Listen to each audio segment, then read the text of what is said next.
पुढचा आता इथून पुढचा प्रवास आपल्यासोबत स्थानिकचे पत्रकार प्रदीप भांगे सर आहेत, यांच्यासोबत आपण पुढील प्रवास करणार आहोत. चला मित्रांनो, आपण पुढील भाग पाहू. चला. ओके. हे आहे चोर दरवाजा. कोणत्याही किल्ल्याला पाहायला गेलं तर एक दोन दरवाजा असतातच, तसा हा चोर दरवाजा शेवटचा बुरुज आहे. त्या काळामध्ये इथे पहारे करीब राहायचे आणि वेळ प्रसंगी जर युद्ध वगैरे झालं तर इथून बाहेर जाण्याचा हा मार्ग आहे. त्या काळामध्ये पाहिलं गेलं हे डोअरचे कडा दिसत आहेत तुम्हाला. त्या काळामध्ये बंद करण्यासाठी पहारेकरी वगैरे कुणी नसून येणार तर डोर बंद राहायचा. त्या केलेली ही उपाययोजनांच बांधकाम केलेलं आहे आणि इथून बाहेर जाण्यासाठी मार्ग आहे. हा जर डोर बंद केला तर तिकडे दाखव कॅमेरा, तिकडे फिरवा. अरे यार, काय सौंदर्य आहे धारूरचं, काय सुंदर आहे. असं कसं वाटतं आपलं धारूर? सुपर आहे का नाही? आपल्या धारूरचा किल्ला कसा वाटला? अरे आतापर्यंत एक नंबर आहे. आतापर्यंत इथून पुढे भारी होईल.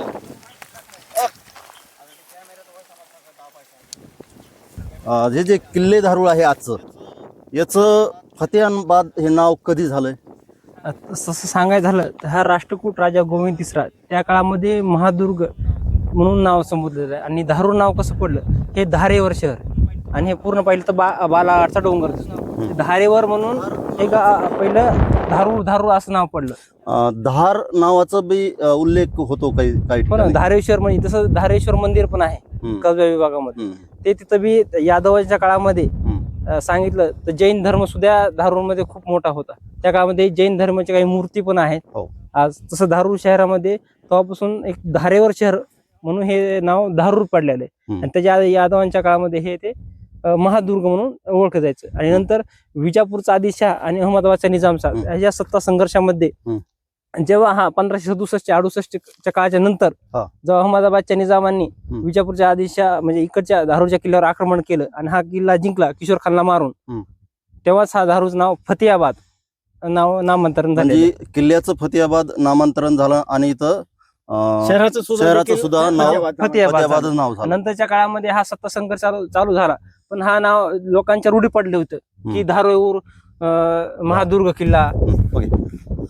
आपण आता चोर दरवाजातून आलात आणि आता आपण आहोत उत्तरेकडील गडकट बाजूला. तर हे गडकट बाजू अशी आहे की इथून खोल दरी आहे आणि हा जो आहे तो टेहाळणी बुरुज आहे. इथून शत्रूवरती टेहाळणी केली जायची.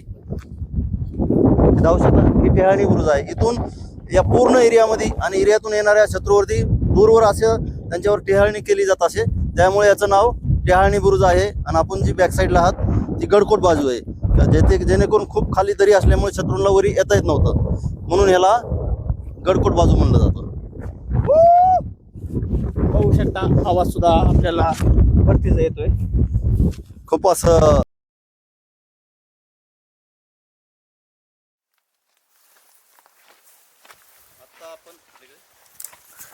आता आपण टेहळणी बुरुज व गडकोट बाजू पाहिली.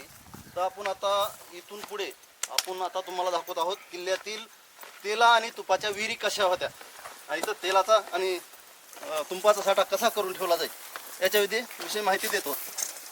चला चला. तर त्यांना थांबण्यासाठी जागा असायच्या छोट्या छोट्या रूम प्रकारे. आणि तसंच या ठिकाणी अशाच रूम होत्या, असे बांधकाम होते. पण कालांतराने व काळाच्या ओघाने हे बांधकाम पडलेले आहेत, भुईसपाट झालेले. त्यामुळे आपल्याला ढिगारे दिसत आहे. त्यामुळं इथं अवशेष संपलेले जवळपास काही आहेत, ते पण आपण आपल्या चॅनलच्या माध्यमातून दाखवतो. त्या काळामध्ये आज जे आपण थर्मसचं पाणी पितात, त्या काळामध्ये थर्मसचं काम केलेलं आहे. त्या काळामध्ये जर तेल तूप गरम होऊ नये किंवा खराब होऊ नये त्यासाठी केलेली ही रचना आहे. आणि ही त्या मार्फत काय करते की थंड हवा वगैरे जायची आणि ते तेल असो या तूप असो ते थंड राहावं किंवा खराब होऊ नये यासाठी केलेली ही भुयारी मार्ग आहे. साईडनं चारही बाजूने हवा फिरती राहण्यासाठी ही तयार केलेली रचना आहे. तर आपण आलेलो आहोत या तेल आणि तुपाच्या विहिरीच्या जवळ.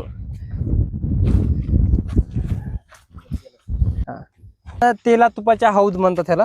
त्या काळामध्ये आज जे आपण थर्मसचं पाणी पितात त्या काळामध्ये थर्मसचं काम केलेलं आहे. त्या काळामध्ये जर तेल तूप गरम होऊ नये किंवा खराब होऊ नये त्यासाठी केलेली ही रचना आहे. आणि ही त्या मार्फत ते काय करायचे की थंड हवा वगैरे जायची आणि ते तेल असो या तूप असो ते थंड राहावं किंवा खराब होऊ नये ह्यासाठी केलेली ही भुयारी मार्ग आहे. साईडनं चारही बाजूने ह्याने हवा खेळती राहण्यासाठी ही तयार केलेली रचना आहे. आणि म्हणजे आता खालून हवा खेळती जाते आणि थंड राहतो राहते त्यासाठी